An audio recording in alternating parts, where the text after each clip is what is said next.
রে তুই? তোর না করছে আমগো ভাই তারাবি না? এমন করস কি লিগা? একটু টিভিটা দেখতেছি। আমার জানোস টিভি দেখতে ভালো লাগে। হ্যাঁ ভালো তো লাগবোই, কেন ভালো লাগবে আমি বুঝি না। আমগো ভাই তাইলে যে সবকিছু চুরি করে লয়ে যাইতে পারো লিগা তোর ভালো লাগে। হাই হাই, তুই এটা কি কইতাছস? আমি গরিব হইতে পারি, কিন্তু শুনলি না, যা দিকে যা, আর টিভি দেখতে দিতাম না, যা। ঘরে একটা টিভি আছে দেখা এত বাহাদুরি করতেছস।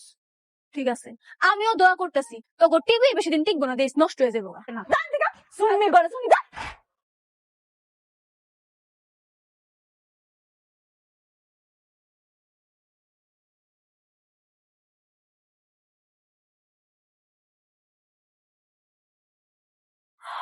আয় শুনবি, বাচ্চা শুনবি।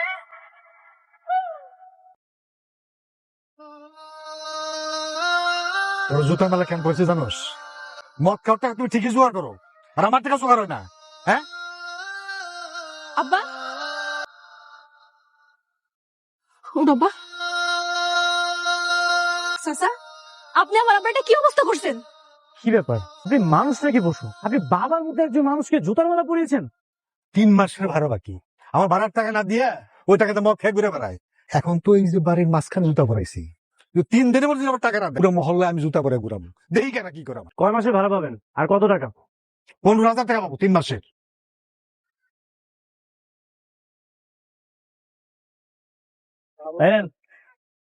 এখানে 20,000 টাকা আছে, বাকি 5,000 আপনার। ঠিক আছে, টাকা বুঝে পেয়েছেন, এখন যান।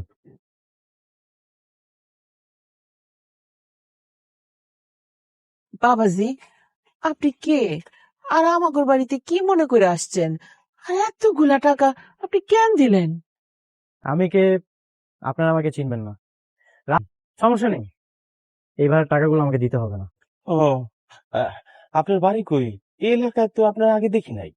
আমি এখানে থাকি না, আমি চট্টগ্রাম থাকি, ঢাকায় নতুন এসেছি, ভাবতেছি আশেপাশে কোনো একটা হোটেল উঠবো। বাজান, আপনার একটা কথা কই, এই আশেপাশের হোটেলে আপনি উঠেন না। এনে যেহেতু আপনি কাজে আইছেন, কয়দিন তো থাকবেনই, আমাকে লগেই থাকেন। তার মানে আপনি আমাকে বলছেন আপনাদের বাড়িতে থাকতে? হ, আব্বাই তো ঠিকই কইছে। আপনি চাইলে কিন্তু অঙ্গ ওই যে ওই ঘরটা আছে না, সবসময় ফাঁকাই থাকে, এন থাকতে পারবেন, আমি পরিষ্কার করে দেবো, সমস্যা নাই। ঠিক আছে,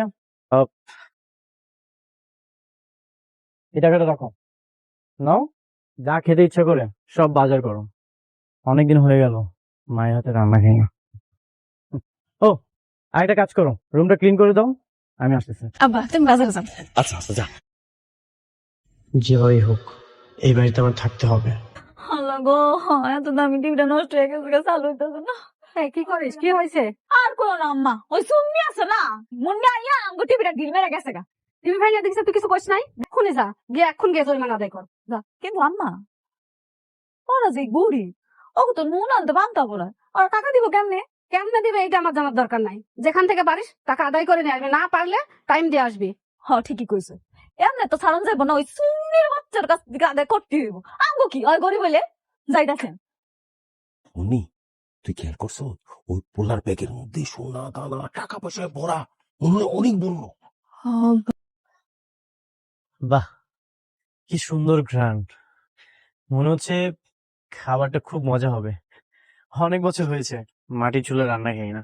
শুননি, আয় শুননি, কই গেলি? চাচা, আপনার মুন্নি কি করছে জানেন? আপনার মুন্নি আজকে আমগো বাড়িতে গিয়ে আমার টিভিটা ভাঙাইছে। আমি এত কিছু বুঝি না, আমি জরিমানা নিয়ে আর পরে আনতে যাম। ও কি কয়, তুই এরকম করছো? ওই বাংলো তো কি করবো, হ্যাঁ? তোমার টিভি দেখতে দেশ নাকি লেগা দূর দূর করে আব্বা তারাই দিছে, এলাকা ঢিল মেরে ভেঙে দিয়েছি, উচিত কাম করছে একদম। আমি এত কিছু বুঝি না, আমার টিভি ঠিক করে দিতে হইব। আমার টিভি যদি ঠিক করে না দেন, এন থেকে আমি এক পাও নড়ুম না। এই থামো, টিভি ঠিক করে দিতে হবে না, আমি তোমাকে নতুন টিভি কিনে দিচ্ছি, চলো।